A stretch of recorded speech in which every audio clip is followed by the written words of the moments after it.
Today, I'm in the wood yard. The rest of this wood right back here is gonna go over there. We're gonna finish the stack right now. It's finally here. I have time to finish the stack. It's morning and I have time to stack the rest of this over here.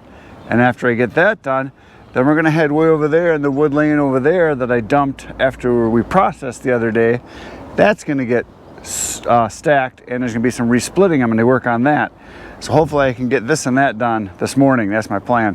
And if I get all that done, then up where the tractor's sitting, the load that's on the end of the processor there, that needs to be stacked. And there's some bunch of resplitting in there, a lot of big stuff in there. So I got lots of work to do today. Now something I want to mention, because a lot of you have been asking, not a lot, but a few people have been asking, where are the beaver trapping videos?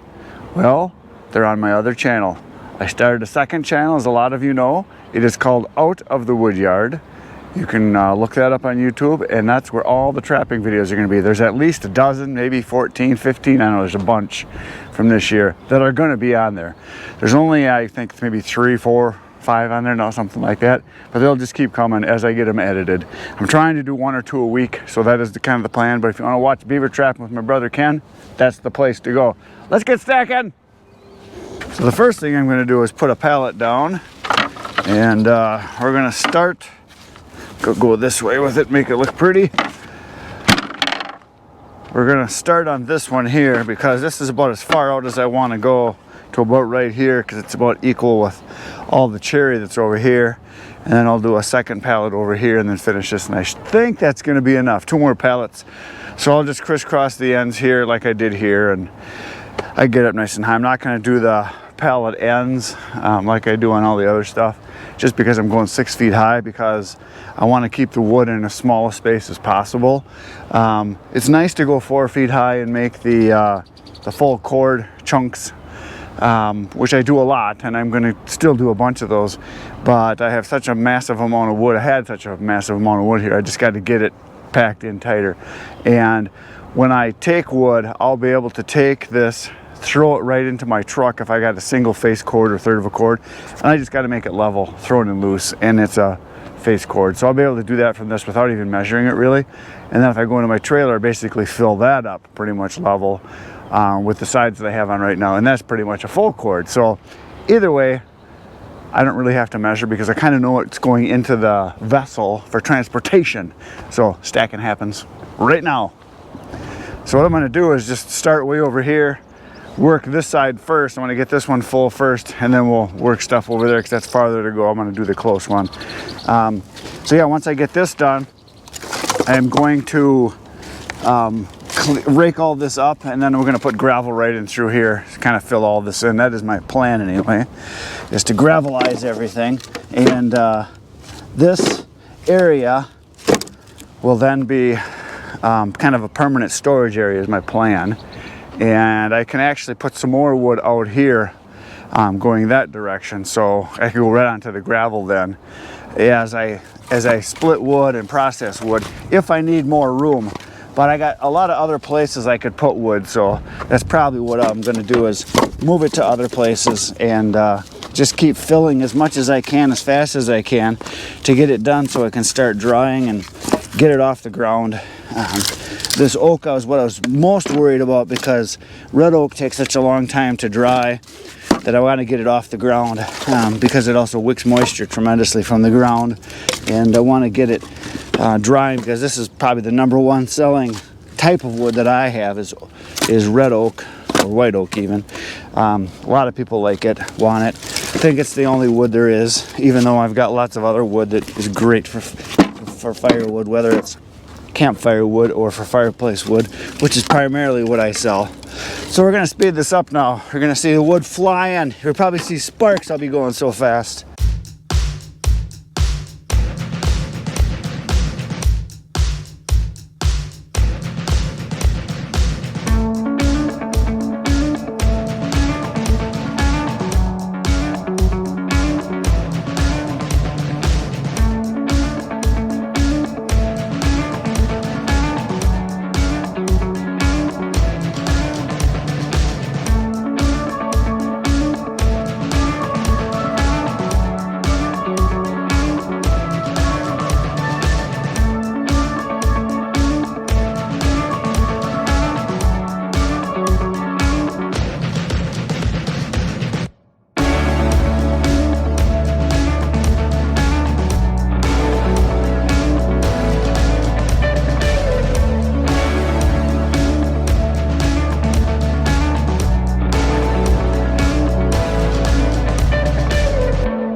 Look at that.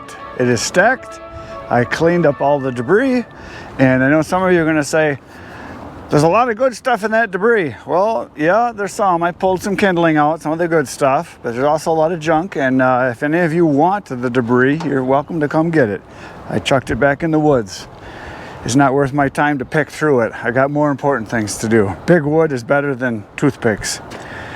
Okay, here's what's going to happen next. I was going to go back there and start the stacking and the splitting and resplitting, I should say, of the wood that I ran through the processor, and then I was going to go up and start with the load that's in the trailer. But I was just listening to the radio while I was working, and there's a storm coming tonight. We're supposed to get a bunch of rain, and the ground is just now getting to where you can drive on it and get around. And I still have this area right here to clean up where the processor is going to go. So what I'm going to do, I'm going to take these chunks and move them out of here.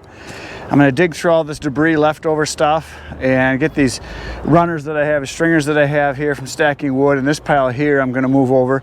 And there's a little bit of a hill right here, as you can see, left over from the berm. This is the edge of it right here. So I'm going to dig this stuff out, get this out of here, because then I can get my load of gravel put right here. So that's what I'm going to do next. I'm going to get this area prepped for the processor, because it's important for me to get that out of the parking lot and back here once I get my gravel.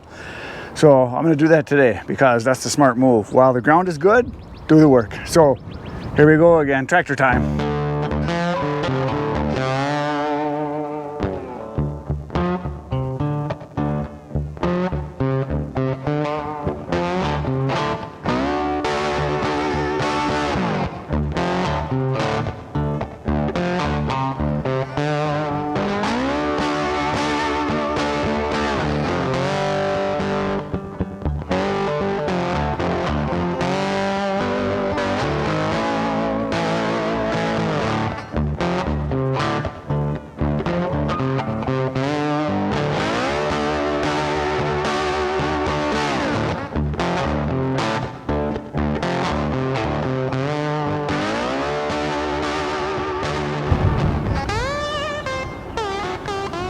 There it is. I leveled some dirt. I dug out, took a few scoops back and dumped it, got rid of all the debris, and then I just smoothed the rest of it out so it's somewhat level. It's not perfect by any means, but it's good enough to get some gravel dumped on it now. I kind of got most of the humps out and filled in the low spots. So I think I'm going to take and put at least 2 full dump truck loads right here, because this is where the processor is going to sit. So I want it to be a little thicker than probably what would be normal. I'll probably put a good, I don't know, 5-6 inches, something like that. I'm sure you guys will tell me I did it wrong or right. I don't know, whatever, but that's what I'm going to do. So I got that done. Now next, I'm going to go way back in that corner, and I'm going to move my Ultra splitter, the Eastonmade ULTRA, over into the corner with it, and I am going to split some of the bigger chunks down, resplit some of the bigger chunks from the processor that are a little bit too big, and then stack them, and then the stuff obviously that's small enough I'm going to stack. So that's where I'm heading next, right back to the corner there, do some wood. I'm back in the corner, and I just took the tractor and I just rammed the pile to push it up a little bit closer to where I'm going to be stacking and splitting. But I don't really like to do that because a lot of times if the ground is, you know, muddy or moist at all, you just grind dirt into it. So I tried just to kind of lightly shove it up on there, which worked pretty good. And then I just pulled over the splitter into the corner over here, and I'm going to show you why I'm going to be resplitting. There's a lot of big stuff in here because the processor doesn't split it real small, and my customers want small stuff. They don't want big, huge pieces. Now, this piece right here is kind of typical of what's coming off of the processor a lot of times with some of the bigger wood, but this is what my typical customer wants, something you can pick up with one hand, stuff that's the size of the stuff you see there, not this size. You can see the difference here. So I'm going to be splitting these down a couple more times and then just stacking it right here, which I think is going to work pretty good. The nice thing is that when you're running the processor, you're sitting in a nice comfy chair having fun, and you get to cut the wood, and then it drops it into the tray, it splits it. Even some of the big 20-inch rounds that I had pushed through there, you're still getting 8 pieces. Some of them are this size. You know, there's probably a third of them that are already good to go. Then there's probably half that need one more split, and then there's some like this bigger one right here that need a couple more splits. So that's what I'm going to do. And if I was selling to people for heating purposes, I would be done. This is all I would do. because they want some small stuff and they want some bigger stuff. But I am going to split this down just a little bit smaller. This is ash, so I don't have to go too small. All this pile right here is maple, and all this pile is ash. So this will be sold as mixed hardwood eventually. And I'm not stacking it to a specific full cord or face cord or anything like that. I'm just going to stack it as high as I can. And I'm probably going to double the row here because this is kind of back in the corner, and this stuff will be sold, you know, as a face cord. So I'll just throw it into the pickup so that I fill up the back of the bed so it's a face cord, or it'll be a full cord into the trailer where I just fill that up. So I really don't need to measure it, which is kind of nice. Although I do have some stuff that's pre-measured, so that's ready to go too. So it's kind of a mix. So here we go, splitting time. I got what I got left here. I got about an hour and a half. So here we go, splitting now.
I got most of it done. There's a little bit left to go here, and I discovered some things as I was doing this that I'm going to do different next time. Number one is that I'm not going to dump the wood right where I'm going to stack it. I'm going to do it next to it because all the debris ends up right here too, so I got to clear this out. Number two is I'm going to have the splitter off to the side, probably a good, I don't know, 4 feet or so, kind of next to the pile over here. And what I'm going to do is I'm going to stack the stuff that's stackable right away, and then the chunks that are the big ones that need to be resplit, I'll just throw them over here into a pile. Because doing it where you pick up a couple chunks, stack it, pick up a couple chunks, resplit it, and then stack it, pick up a couple chunks that you can stack and one that you can't, is not very time efficient. I find that this is taking longer than I wanted it to.